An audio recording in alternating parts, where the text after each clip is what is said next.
Welcome to Beyond the Coverage. I'm Chris Horner. In today's episode, I like to go back into Algarve because I didn't cover, of course, stages 3, 4, and 5. So we'll do a little bit of covering of those stages, but mostly I want to talk about Visma bike. How ready are they? How ready is Primoz Roglic looking with Red Bull Bora Hansgrohe? How about Tadej Pogačar with UAE Team Emirates? Are they looking fantastic or what? They're looking marvelous. But if we stay on topic here at Algarve and we start talking about Jonas Vingegaard, the last video I covered, it was more about the knucklehead battle between Red Bull Bora Hansgrohe and Jonas Vingegaard's Visma bike. Well, right after that stage 2, before the start of stage 3, Jonas Vingegaard talks about yesterday's stage 2 summit finish, about how he was put in a difficult situation, how he tried to do the best that he could, but being put in that difficult situation, he had to do damage control. The only problem is when he talks about it being a difficult situation, it was a difficult situation that they put themselves into. That's what Jonas Vingegaard's not telling you in his pre-interview before stage 3 starts.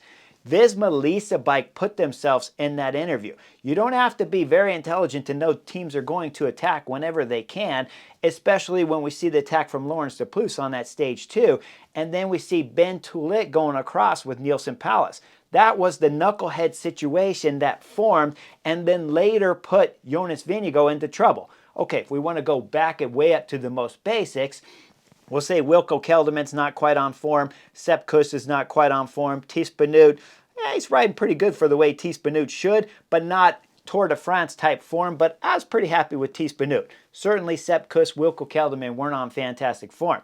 If those guys are on better form, maybe they're drilling it up the penultimate climb and it's not Jan Tratnik for Bora Hansgrohe that's being the knucklehead there pulling. Maybe Visma bike have 3 riders up there drilling it with Ben Toulet. Ben Toulet takes Wilco Kelderman into the final climb. He drills it at the bottom. Sepp Kuss drills it really hard. Jonas Vingegaard takes off, and we find out Primoz Roglic doesn't have exceptional form. We saw Primoz Roglic lose 3 seconds on that stage 2 too. So we know Jonas Vingegaard is riding good, but Primoz Roglic, of course, spent a little bit of time on the front. We just don't know how much because the cameras didn't catch it really accurately going up that final climb on stage 2. But Jonas Vingegaard's going back to what he said in his interview, you guys put yourself into that position. Once you send Ben Toulet up into the break there with Laurens de Plus and only Primoz Roglic back there, you know the Slovenian's going to say, well, I'm not going to just ride the front blindlessly. Now, he might have had to do it if the group was smaller. Let's say, again, if your team punched it while Van Aert went into 8 kilometers to go and Visma bike punched it going down the descent. He sent it into the penultimate climb. They drilled it, blew it up in pieces, and you got 4 or 5 guys in that group, and they're all ones with no teammates there. Then if you send Ben Toulet up the road, somebody might have to do some work back there like Primoz Roglic.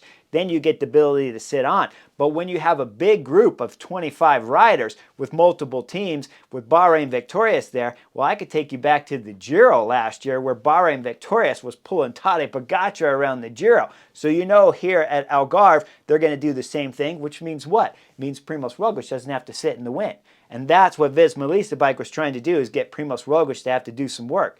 Instead, Primoz Roglic went over to Jonas Vingegaard in his mind, or maybe they looked at each other, whatever it was. But Primoz Roglic knows that Ben Toulet can't win from that group up there, which means he's going to let it go. Then Ben Toulet gets dropped. Now they're in the situation that Jonas Vingegaard's talking about, where he was put in a difficult situation.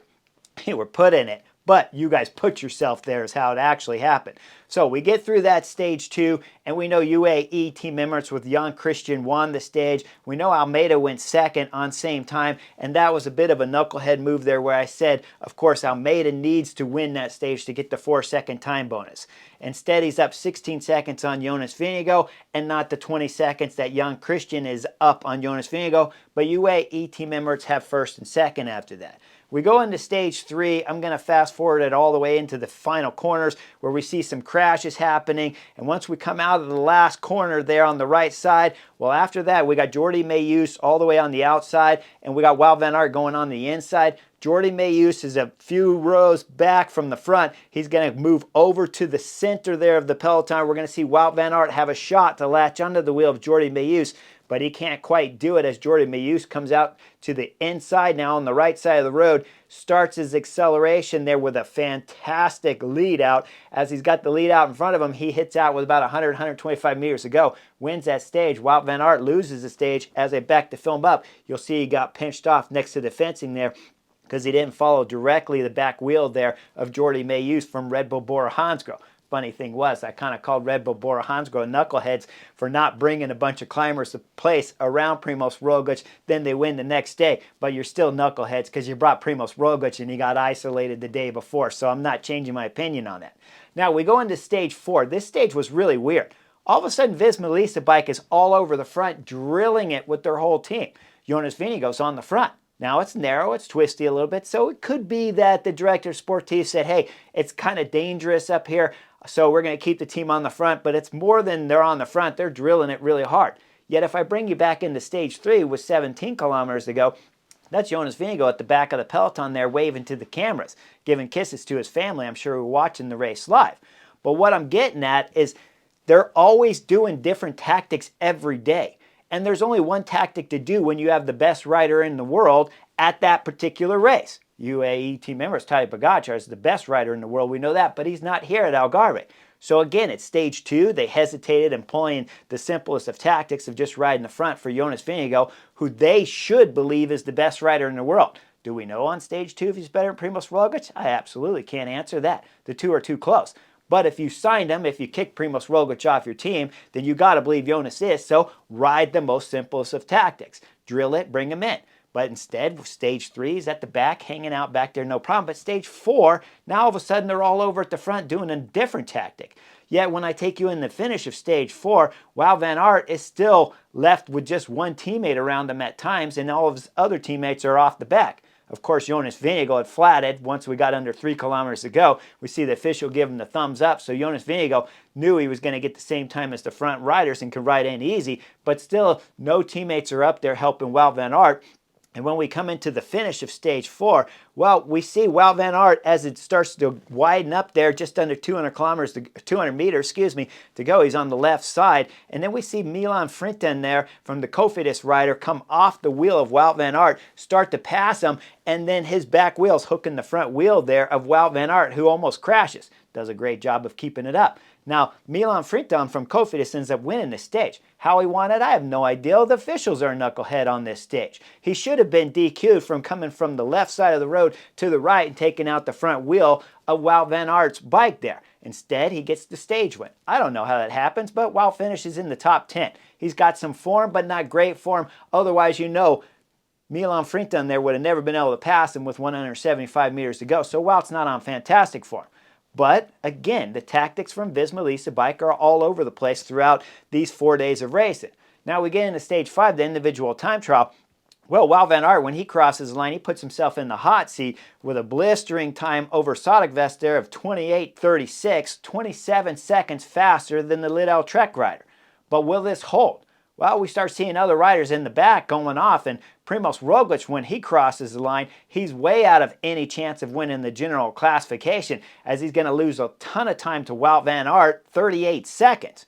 Now, Jonas Vingegaard's back there flying. He's got his big Giro space helmet on that's finally going to get some kind of victories here, because Wout van Aert's in the hot seat, and Jonas Vingegaard's flying up the final climb.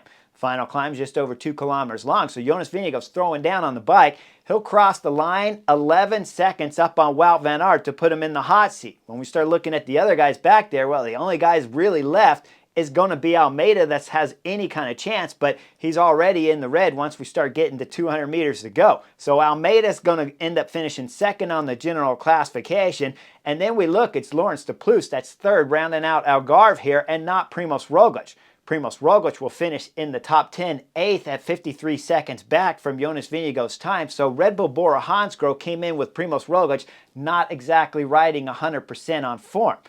But when we start looking at the tactics of Bora Hansgrohe throughout the season, and this race specifically, they have other things to worry about too, because they don't have a setup of climbers coming here at Algarve to support Primož Roglič 100%. He's not on 100% form, but it's easy time of the season where we could easily see Primož Roglic's form start to lift again. But clearly he needs to make up some ground on Jonas Vingegaard. Now, does Jonas Vingegaard need to make up any ground on Tadej Pogačar? Well, if I take you over to UAE, where there Tadej Pogačar was racing, and he ends up winning the 2 summit finishes, and he's playing around on the flat stages with everyone, and taking the general classification, the other Slovenian, Tadej Pogačar, is clearly on good form. Jonas Vingegaard's on good form, but what I'm more worried about with Visma Lease bike isn't the form of Jonas Vingegaard. I'm worried about his teammates. Where are they at? Sepp Kuss, like I said, not 100% form. Wilco Kelderman's not quite on form. Wout van Aert's still searching for it. Thies Benoot here's looking for some form. But when we look at UAE team members, well, we know they're on form because Almeida was second here in the general classification, and they won some stages, or a stage, with Jan Christian. So they got some form going, and they've been riding good all over. If I take you over to Andalusia, it was Sivakov winning the general classification there, battling against one Tom Pidcock, the British rider from Q36.5, who certainly found some legs in this 25 early part of the season as he goes over to start the classics real soon with Wout van Aert.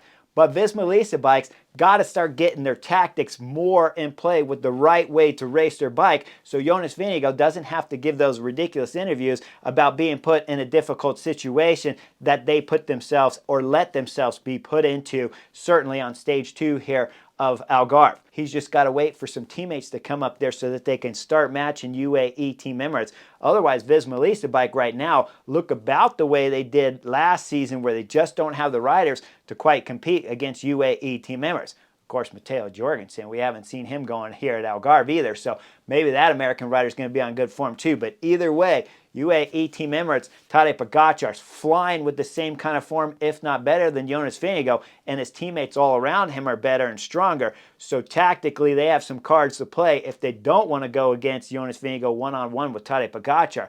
Visma Lease bike, though, they got some work cut out. And Primož Roglic, Red Bull Bora Hansgrohe, they got work cut out for him too, because none of their climbers are going good. Throughout this season, Max van Gils has a stage win, but of course he had no help up at Andalusia as he had to ride the front while wearing the race leader's yellow jersey and lost over there. So Red Bull Bora Hansgrohe have work as a whole. Of course, Visma Lease bike have work as a whole. UAE team Emirates, they're flying on form right now and ready to go for whatever race is coming next for their team. That's for sure. But we're going to see some good battles against Jonas Vingegaard and Tadej Pogačar. Primož Roglic, good luck finding that extra little bit. No doubt you'll find it. Either way, the classics are just beginning up in Belgium next weekend. So make sure you like and subscribe, and I'll see you guys for the Butterfly Effect or Beyond the Coverage real soon.